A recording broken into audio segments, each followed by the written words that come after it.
Should I stay or should I go? It's a question most high performers will have to answer at some point. And it's especially hard when you're really good at what you do and you still really love your day job. And that's where David Wise found himself this year. David is a 3-time Olympic free skier, a 2-time Olympic gold medalist. He's 34, he's at the top of his sport, and he is committed to pushing to make his 4th Olympic team in Milan Cortina next year. On this Dying to Ask, the very simple question David asks himself when he thinks about retirement and the value of recognizing that you really do love your day job. You can download Dying to Ask on Apple or Spotify, or you can watch my conversation with David Wise right here. Well, David, this would be a 4th Olympics for you. How easy or how hard was it to make that decision to go ahead and make another push? Well, it's easy and hard to make the decision to go to one more Olympics for me because really the decision for me came down to the fact that I talked to myself and said, I don't feel like the fuel tank is empty. I still love this job. I still love this sport. I still love going out there and grinding and doing this day in and day out. And so I don't want to stop before I feel like I'm done. At the same time, I've always wondered, when is the appropriate time to retire? And I think you see a lot of, sort of older generation athletes deal with that. Like I kind of have always had this dream of retiring at the top or retiring at the top of my game. I don't want to be the athlete that stays too long and everybody's like, man, he should have quit 2 seasons ago. So, I definitely thought about that, and I thought about it with my family, and do I want to put my family through this for another Olympic cycle? But what's been really cool this time around is my kids are old enough to experience it with me. They were in Korea when I won gold the second time, and then they weren't able to go to China. So that was part of me wanting to do one more. I was like, well, my kids are going to be able to go with me to the Olympics if I make the team this time. So, yeah, easy and hard. It's definitely, once I made the decision, it made things a lot harder. But the process of making the decision for me was kind of easy. It's still relatively unusual to have athletes who have kids and have families. It's really unusual for an athlete to still be at their prime and have a teenager. How has that actually given you a good advantage over others? Yeah, I mean, for me, my family has always been they've always been the balance. People ask me frequently, how do you balance having a kid and being a high level athlete? And really, being an athlete comes easy to me. It's probably the one thing in life that has always come easy to me. I know how to go to the gym. I know how to work hard. I know how to progress my own skiing and figure out what's going to be the next thing I want to do. But in some ways, I've always been a little bit too intense. Like I'm a little too competitive. I'm a little bit too ruthless and dedicated to being the best I can be. And when my daughter was born back in 2011, that kind of started my hot streak as a competitor because all of a sudden I wasn't overpressuring myself anymore. I wasn't worried about whether I won or lost because I had a wife and a daughter at home waiting for me, and I realized life is about a lot more than just this game I played on a pair of skis. So it's been a really, really fascinating journey all the way through. Now my daughter's 13 years old. She has teenager problems. We have teenager parent-daughter fight, father-daughter fight. But we also get to go and adventure and experience the world together. I took her to Austria for our training camp this year. I'm headed off to Calgary next week, and I'm taking her with me. She's doing online school. And so really, I just feel like the luckiest guy. Like, yeah, was having kids really, really young difficult and make things more challenging? Absolutely. Would I change anything? Do I regret it? Absolutely not.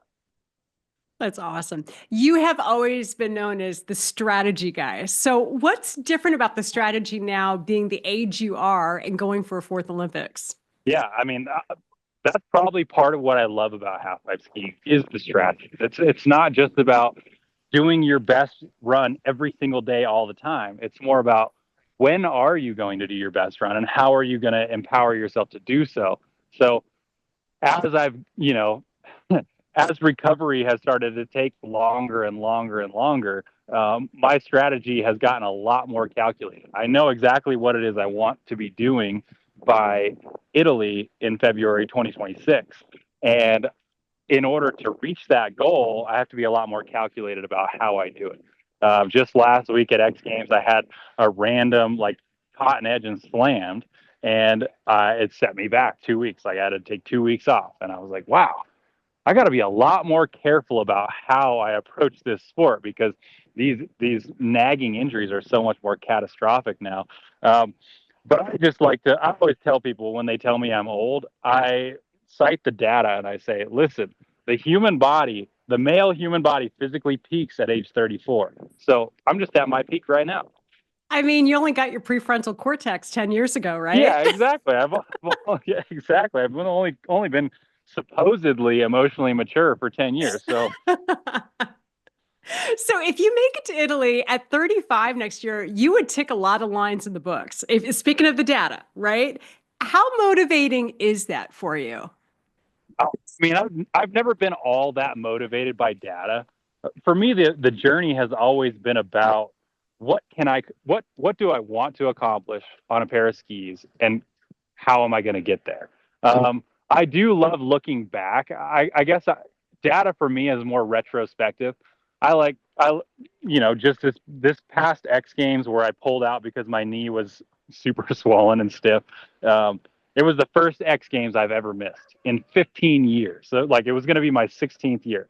So I don't think last year or the year before I was going into that like, oh, I'm about to be the highest blah, blah, blah. I didn't think about it then. But looking back, I was like, wow, 15 years in a row is a pretty good streak. So looking at the data, being one of the oldest guys, certainly one of the oldest guys in action sports. I think Shaun White was 35 when he did his last Olympics. So, that's a pretty good mold to follow. But I'm really just kind of focused on the moment. I'm focused on where I'm at right now and trying to recover and ski as well as I possibly can for the rest of this season. Hopefully make the World Championship team, get to go to Switzerland, and then just have all spring and summer to focus on what I want to be doing next year for the Olympics.